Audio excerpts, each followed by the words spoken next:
I'm a teacher by profession. I teach children in a school, and I also thank God because God called me as a spiritual leader, not just a teacher, because I teach math and English in a class, but I have that calling to nurture children into the gospel. And I'm a living testimony, and I can confidently stand and say that what Mrs. Kim is teaching us, the gospel education, is the key for saving our children. Because I've seen that, I've experienced that, I've been with children giving worship every day, just like she was giving the worship every day. I went to Korea and I saw her giving the message to the children every day, and I was really moved and touched by God by that. It really created a passion in me and a calling actually, because I remember when I left Korea, I told her I was going to be the Hannah of Kenya. Wow. Because we know what Hannah did, right? He raised one person, which is Samuel, and we know what he did in his age, in his generation. And so I was telling God, when I come back to Kenya, I want to raise children to be that. Those people who will stand in the future and restore the gospel. Because we know in our generation, in our age today, the gospel has been lost. It has been mixed with a lot of things, just That's like we were learning. Yeah. The religion and everything. So we need the children because they are the future. Yeah, those are the people who will be standing when we're not there, when we're gone. They are going to be the leaders, they're going to be the teachers, they're going to be the parents. So we're going to invest in them when they're young. So with that, I came back to Kenya, and the school that I was working in, they were able to take that curriculum from her. It's a 2 years curriculum. So I was able to meet children every morning, every day for 30 minutes. I also did 3 times, different age groups from 3 years old to 13 years old. So I will do the first group early in the morning, 30 minutes. It's actually a very structured worship. It's not just going and singing some songs and doing some verses and going back to class.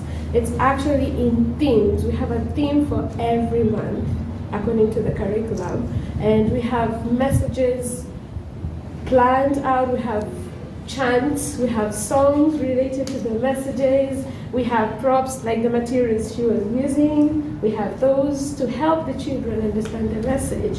So I did that for 5 years. I started in 2018 in the school.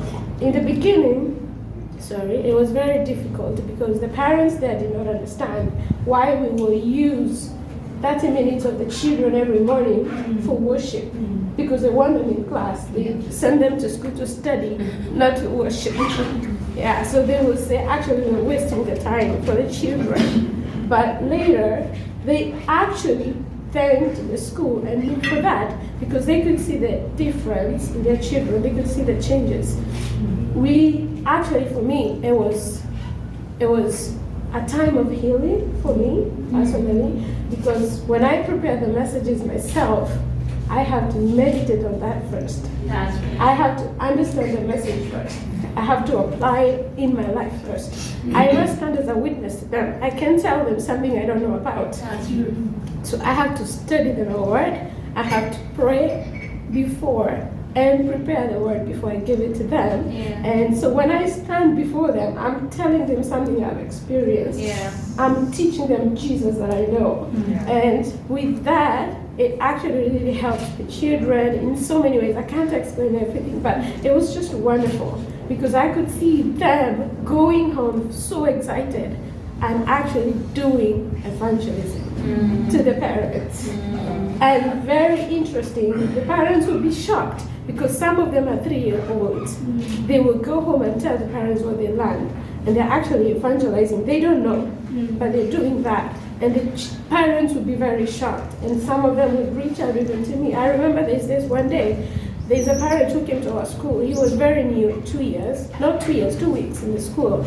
The children came to our school, and it was very new for them because they've never experienced that in any other school. So they were listening to the message. They go home and share the message with the parent. The father and the mother, they were having problems at home. But there's this girl, she was 5 years old, and she saw that. And she actually shared the message to the father. And he actually cried because it was very simple. He told the father, no, God loves you, God is with you, God has a plan, and God is in control.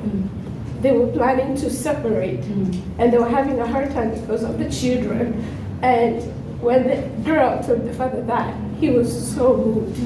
He actually came to the school to see that teacher who taught the child that. Wow. And we talked, and I met the parents with them, and I shared the message with them for a while.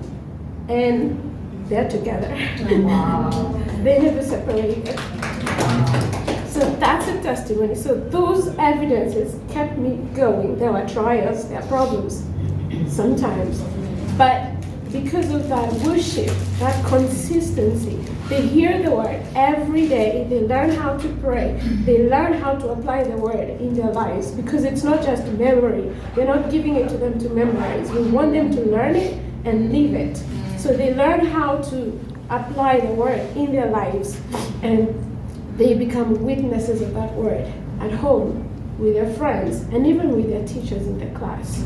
So for that, I'm a witness, and for that, I thank God, because it's something I've been able to experience for years. And so I'm also a student in Mosul. I received training from her, and I'm still receiving training because, as she said, a good teacher must be teachable. That's true. We must learn all the time. We have so much because we're human beings.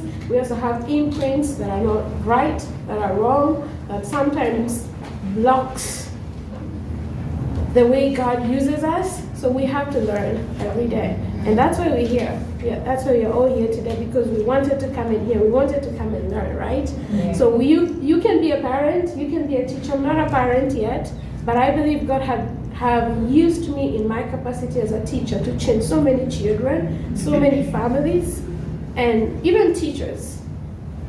The teachers that saw me giving the worship every day. So I thank God because He is using me.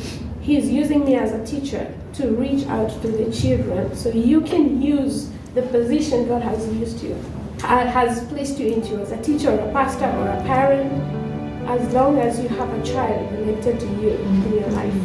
Thank you so much, and God bless you.